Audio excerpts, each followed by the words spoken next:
शास्त्रों के अनुसार एकादशी को हरि का दिन कहा जाता है और इस फाल्गु माह के शुक्ल पक्ष की एकादशी को अमालका एकादशी अथवा रंग भरी एकादशी के नाम से जाना जाता है। आज मैं इस एकादशी के उपलक्ष्य में श्री हरि की कृपा के लिए, साथ में भगवान शिव की कृपा के लिए हम कुछ उपाय बताने जा रहे हैं। इन उपायों को अगर विधिवत कोई करे, सच्चे मन से करे, विश्वास और आस्था के साथ करे तो मनोवांछित फल होता है। इस एकादशी के दिन किए गए समस्त पुण्य कर्म अनगिनत फल प्रदान करते हैं, अनंत गुना फल प्राप्त होता है। एकादशी पर आप कुछ धार्मिक उपाय करके भगवान विष्णु को प्रसन्न कर सकते हैं। ऐसा करने से लक्ष्मीपति श्री हरि विष्णु आपकी सभी मनोकामना पूरा कर देते हैं। आपको अगर धन का अभाव है, धन प्राप्ति के लिए पहला टोटका हम बताने जा रहे हैं कि इस अमालका एकादशी जो कल है 14 मार्च को, इस दिन भगवान विष्णु और आंवले के वृक्ष की विशेष रूप से पूजा की जाती है। इसीलिए इस एकादशी का नाम आमल की एकादशी के नाम से जाना जाता है। मान्यता के अनुसार आमल की एकादशी के दिन घर में आंवले का वृक्ष लगाना भी अत्यंत शुभ होता है। अगर ऐसा कर सकें तो आपके घर में बरकत होना प्रारंभ हो जाती है।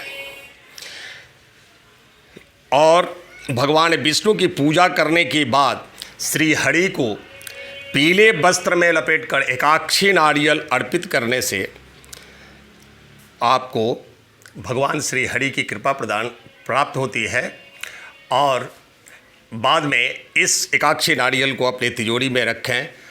जीवन में कभी धन की कमी नहीं होगी। दूसरा है, अगर मान लीजिए किसी को कार्य क्षेत्र में सफलता नहीं मिलती, नौकरी पेशा व्यापार किसी चीज़ में सफलता नहीं मिलती है, तो उसके लिए दूसरा उपाय मैं बताया जा रहा हूँ। बार बार प्रयास करने के बाद भी आपका कोई काम नहीं बन पा रहा है तो इस दिन आंवले या आंवले के पेड़ को छूकर प्रणाम करें और उसकी मिट्टी को माथे पर लगाएं और अपना कार्य पूर्ण करने के लिए भगवान विष्णु से प्रार्थना करें। श्री हरि की कृपा से आपके कार्य में अवश्य सफलता मिलेगी। ऐसा हर एकादशी को अगर आप करते हैं तो अति उत्तम। अगर आपके दाम्पत्य जीवन में किसी प्रकार का कोई आफत है, किसी प्रकार का कोई अनबन है, किसी प्रकार का कोई दिक्कत है, पुत्र नहीं मिलता, पुत्री नहीं मिलती, संतान नहीं होता या कलह रहता है या कोई अन्य प्रकार का दाम्पत्य जीवन में दिक्कतें हैं, तो यदि पति पत्नी के बीच बहुत कलह रहती है, मतलब तलाक तक की स्थिति आ जाती है, या किसी भी तरह का मनमुटाव रहता हो, तो इस समस्या को दूर करने के लिए आप इस दिन माता लक्ष्मी और भगवान विष्णु का ध्यान करते हुए आंवले के वृक्ष के तने पर 7 बार मौली लपेट दें या हल्दी में लपेटकर सूत का धागा लपेटें और इसके बाद घी का दीपक प्रज्वलित कर सुखी दाम्पत्य के लिए प्रभु से प्रार्थना करें। यानी अगर सफ़ेद धागा है तो आप उसे हल्दी में रंग दें और तब आंवले के पेड़ पे 7 बार लपेटें, या कलावा मिल जाता है जो रंगीन होता है तो उसे सीधा 7 परिक्रमा के साथ 7 बार लपेट कर छोड़ दें। आपके दाम्पत्य जीवन में सुख की अनुभूति तुरंत ही होने लग जाएगी।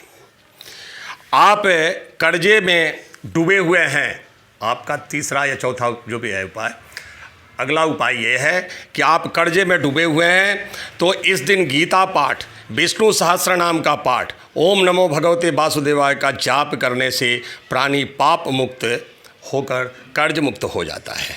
इससे भगवान विष्णु की श्री हरि की कृपा प्राप्त होती है। किसी प्रकार का कष्ट है, अगला उपाय यह है, किसी प्रकार का कष्ट है तो एकादशी के दिन आप भगवान श्री हरि का पूजन करें और इस रंग भरी एकादशी के दिन आप अवश्य करें।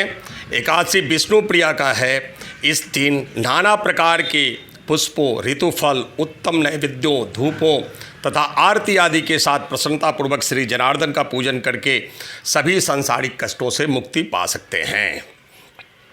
इस दिन आंवला, तिल से बनी हुई मिठाइयाँ एवं फल आदि का दान करना बहुत ही लाभकारी माना जाता है। इसलिए इन सब कर्मों को करने, इन टोटकों को करके आप अपने जीवन में भी लाभ लें।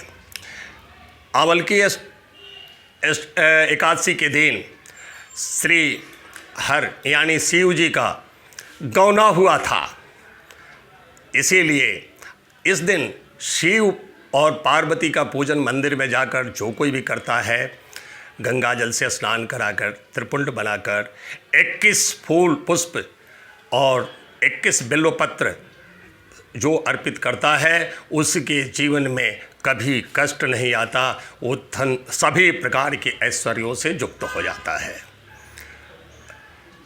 इन सब उपायों को बताने तक हमारा कर्म है।